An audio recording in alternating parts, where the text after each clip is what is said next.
L'accession à la propriété. Alors ça, c'est un sujet qui touche beaucoup les personnes qui ont une sclérose en plaques. Encore beaucoup de gens sont persuadés qu'avoir une sclérose en plaques vous empêche d'être propriétaire. Ce n'est plus vrai depuis une quinzaine d'années à peu près. Pourquoi ce n'est plus vrai? C'est vrai que jusqu'à une quinzaine d'années, on considérait que les personnes avaient un risque trop aggravé de santé pour pouvoir emprunter.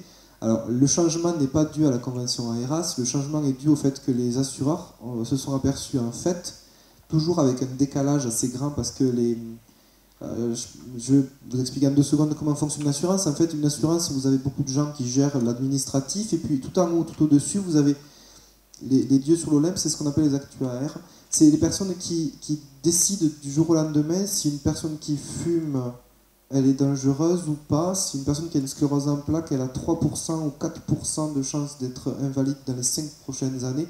C'est des gens qui épluchent à longueur de temps des statistiques, des études, des statistiques, des études. C'est des ingénieurs mathématiciens. Et eux, ils disent, on prend ces gens-là, on prend pas ces gens-là, on prend ces gens-là. Et un jour, ces gens-là, on dit, attendez, paf, les personnes qui ont une sclérose en plaques, avec les médicaments, les avancées techniques et tout ça, il y a tant de chances qu'ils soient invalides. Si on leur fait payer une surprime, eh bien, on devient riche. Donc voilà, donc bienvenue dans le système de l'accession à la propriété. Les personnes ayant une sclérose en plaques peuvent accéder à la propriété. On leur trouve des assurances qui sont chères, des assurances qui excluent une partie des garanties. Donc la sclérose en plaques est exclue obligatoirement, mais ça c'est pas le choix des assureurs, c'est une obligation légale. C'est-à-dire qu'en fait, aucun assureur n'a le droit légalement d'assurer un risque qui est déjà intervenu. Vous ne pouvez pas assurer un bateau contre le fait qu'il coule s'il est déjà au fond de l'eau. Donc les assureurs partent de l'idée qu'une personne qui a une sclérose en plaques sera obligatoirement invalide à cause de la sclérose en plaques, donc on ne peut pas l'assurer contre l'invalidité due à la sclérose en plaques. Le risque est déjà intervenu pour eux. C'est biaisé, mais du coup, il s'y retrouve là-dedans. Donc, il vous assure pour le décès. Et nous, on trouve des assurances qui vous assurent pour l'invalidité accident, l'invalidité même maladie, pour certaines personnes, hors sclérose en plaques toujours, mais on exclut toujours la sclérose en plaques. Vous ne trouverez jamais, pour quoi que ce soit, une assurance en France qui vous couvre pour la sclérose en plaques. Ni pour la perte d'emploi, ni pour l'arrêt de travail, ni pour l'invalidité. Si vous ne l'avez pas signé avant le diagnostic, c'est fini. Post-diagnostic, c'est impossible. Moi, j'ai beaucoup de gens qui m'appellent qui sont indépendants, par exemple, et qui veulent une assurance perte de ressources, perte de revenus ou des choses comme ça, à cause de la sclérose en plaques. C'est impossible. Ça n'existe pas, tout simplement. Donc, pour l'accession à la propriété, oui, il y a la possibilité de nos jours d'emprunter.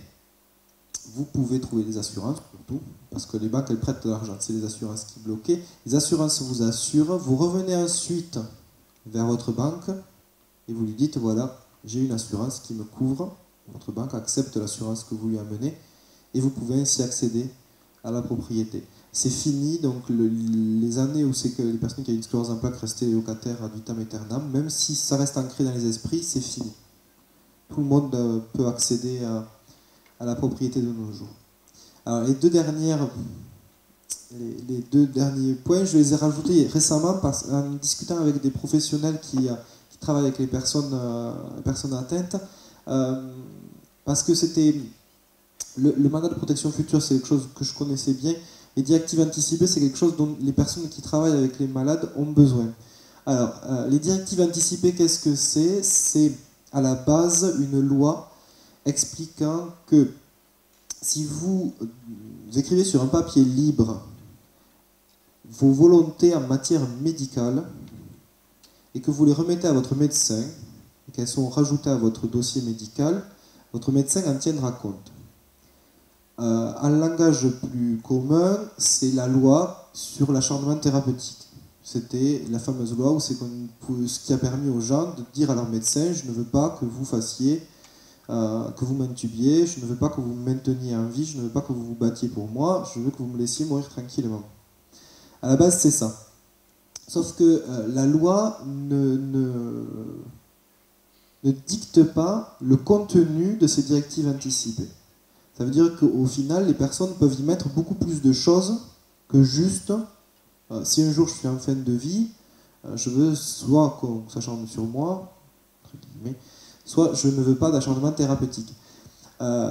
Beaucoup de personnes qui interviennent auprès des malades de la sclérose en plaques ont un problème au moment où c'est que la personne n'est plus en état d'exprimer sa volonté et où la moitié des aidants sait que cette personne-là voulait terminer sa vie chez elle, à domicile, et l'autre moitié veut la placer en institution, par exemple. C'est-à-dire que vous pouvez tout à fait, à l'avance, choisir si, oui ou non, vous voulez être hospitalisé à domicile, suivi à domicile, rester à domicile, ou si vous n'avez pas, vous préférez être à l'hôpital, ou si vous préférez être en institution. Les personnes donc, qui m'en ont parlé, pour prendre un exemple plus concret, les personnes qui m'en ont parlé, donc suivaient une personne qui était à domicile, qui vivait très bien à domicile, et au moment d'une poussée, s'est retrouvée dans l'incapacité, je dis bien d'exprimer sa volonté était encore là, mais elle était incapable de l'exprimer, et où c'est que la famille voulait la placer en institution, cette personne, et où c'est que toutes les personnes qui étaient là, les aides de vie à domicile, les infirmières, les médecins, tout le monde savait que cette personne-là voulait définitivement rester à domicile. Et donc, plutôt que d'avoir des échanges qui sont parfois virulents, vous pouvez à l'avance, des années à l'avance, il faut le renouveler par contre tous les 3 ans, ça n'a une valeur que de 3 ans, mais vous pouvez à l'avance imaginer ça si vous avez des choses particulières. On ne parle pas de si vous préférez une crémation ou autre chose, mais vraiment juste ce qui a trait à votre santé. Si vous voulez, oui ou non, suivre un traitement ou pas. Si demain une personne, suite à une poussée, est dans l'incapacité d'exprimer sa volonté, c'est les médecins, après avoir consulté la famille, en général d'une manière éthique et morale bien sûr, qui vont choisir le traitement le mieux adapté à la personne. Ce n'est pas parce que c'est le mieux adapté au niveau médical que c'est celui que la personne aurait voulu. Donc sachant qu'il y a des gens qui ont des choix de vie différents, il ne faut pas hésiter. Donc comme ça, vous donnez à votre médecin en fait ce qui vous intéresse, ce que vous voulez au fond de vous, au personnel soignant qui est autour de vous, et ce personnel peut ensuite comme ça agir en référence par écrit à vos choix. Donc dans la même ligne, il y a le mandat de protection future. Alors le mandat de protection future, c'est quelque chose qui a été créé récemment. Ça englobe en fait la tutelle, la curatelle, la sauvegarde de justice. C'est un document que vous remplissez à l'avance. Là par contre, vous pouvez le remplir des années à l'avance, qui dit tout simplement 2 choses, qui dit le jour où c'est que je ne serai plus en état d'exprimer ma volonté, ce sera cette personne que je désigne aujourd'hui qui s'occupera de mes affaires, et cette personne que je désigne aujourd'hui qui s'occupera de ma personne. Puisque vous pouvez désigner 2 personnes différentes, une pour le côté patrimonial et une pour le côté personnel. Donc, pourquoi le mandat de protection future, pourquoi ça peut être important pour les personnes qui ont une sclérose en plaques? Il faut revenir à ce que couvre justement la tutelle, la curatelle et la sauvegarde de justice. Ces 3 formes de protection du majeur sont pour les personnes qui ne sont pas en état d'exprimer leur volonté. Exprimer sa volonté ne veut pas dire qu'on n'a plus de volonté. La plupart des gens à qui vous en parlez vous disent « je ne suis pas fou ». Donc pourquoi j'aurais eu besoin d'une tutelle ou d'une curatelle? C'est bien pour les gens qui ne sont plus en état d'exprimer leur volonté. Exprimer sa volonté, pour la sclérose en plaques le plus souvent, avant même que ce ne soit des problèmes d'élocution ou quoi que ce soit, c'est des problèmes géographiques. Ne plus pouvoir exprimer sa volonté, c'est ne plus pouvoir se rendre chez son pharmacien, récupérer les médicaments que son médecin vous a prescrits. Il faut savoir qu'il y a un certain nombre de professions qui sont déjà très réglementées, comme les pharmaciens, les notaires aussi, se sont fait taper sur les doigts récemment, ont de plus en plus de problèmes, ont de plus en plus de procès, et donc resserrent leur pratique à un niveau légal le plus strict. Ça veut dire quoi? Ça veut dire que dans les années à venir, si monsieur vient chercher les médicaments de madame, ça va poser problème. Dans pas longtemps. Si une personne est votre aidant, votre auxiliaire de vie, ou votre frère et sœur, vos enfants ou autre, se rendre dans la pharmacie, il y a déjà des pharmacies en France, il y a déjà des problèmes, des gens qui ont des problèmes, qui en se rendant à la pharmacie avec une ordonnance qui n'est pas à leur nom, se voient refuser la délivrance des médicaments. Pourquoi? Parce que les pharmaciens ont de toute façon une obligation, ils doivent remettre les médicaments à la personne nommément désignée sur l'ordonnance ou à une personne qui est habilitée à les récupérer. D'où l'intérêt de ces fameux mandats de protection future.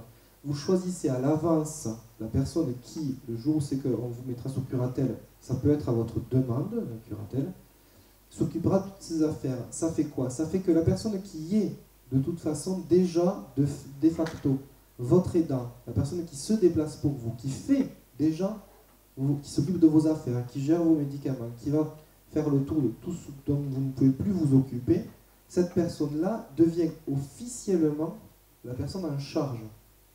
Et elle ne peut plus se voir opposer ensuite tout un tas de choses qui arrivent régulièrement. Les banques sont de plus en plus bloquantes. Si vous n'avez pas une agence de village où tout le monde se connaît, ou une procuration bien faite sur les comptes, c'est fini. Vous ne pouvez pas envoyer votre frère, votre soeur, votre fils chercher de l'argent sur vos comptes. Si vous êtes dans une ville impersonnelle et assez anonyme, c'est fini. Les pharmaciens, pareil, c'est exactement la même chose. J'ai eu le cas il y a très peu de temps. Jusqu'à présent, par exemple, les pharmaciens autour de chez moi acceptaient les ordonnances par fax. Mon médecin leur faxait une ordonnance, leur passait un coup de fil, ils acceptaient. Mais la dernière fois que j'ai fait ça, j'ai fait 3 pharmacies avant qu'une accepte. Alors qu'à chaque fois, mon médecin appelait la pharmacie et disait voilà, je viens de vous envoyer un fax pour ça, ça, ça et ça. Et c'était des produits uniquement pour des problèmes de peau, des crèmes. Donc c'est en train de devenir, surtout en ville, de plus en plus strict. Et dans les années à venir, les formes de mandat de protection future pourront servir parce que géographiquement, une personne qui a une sclérose en plaques, il peut arriver un moment où c'est que tout est bloqué. La plupart des gens qui me téléphonent et qui ont besoin en fait de mon aide au niveau juridique, c'est parce que c'est des personnes qui géographiquement ne peuvent plus s'occuper de leurs affaires. Parce qu'ils ne peuvent plus sortir de chez eux, marcher jusqu'à la boutique du coin ou marcher jusqu'au service après-vente ou passer 1 heure au téléphone. Et physiquement et surtout, je trouve, géographiquement, ils ne peuvent plus en fait assurer eux-mêmes la gestion de leurs affaires. Et plutôt que de laisser les choses traîner, de laisser les choses s'embourber, ou alors au final de s'user à vouloir les faire et d'attendre le dernier moment pour se retrouver avec au final un tuteur ou un curateur, comme ça peut arriver, qui ne vous plaise pas, voilà. Il existe déjà un format de choix qui est laissé aux personnes à l'avance. C'est l'heure de la pause, alors on va se détendre un petit peu.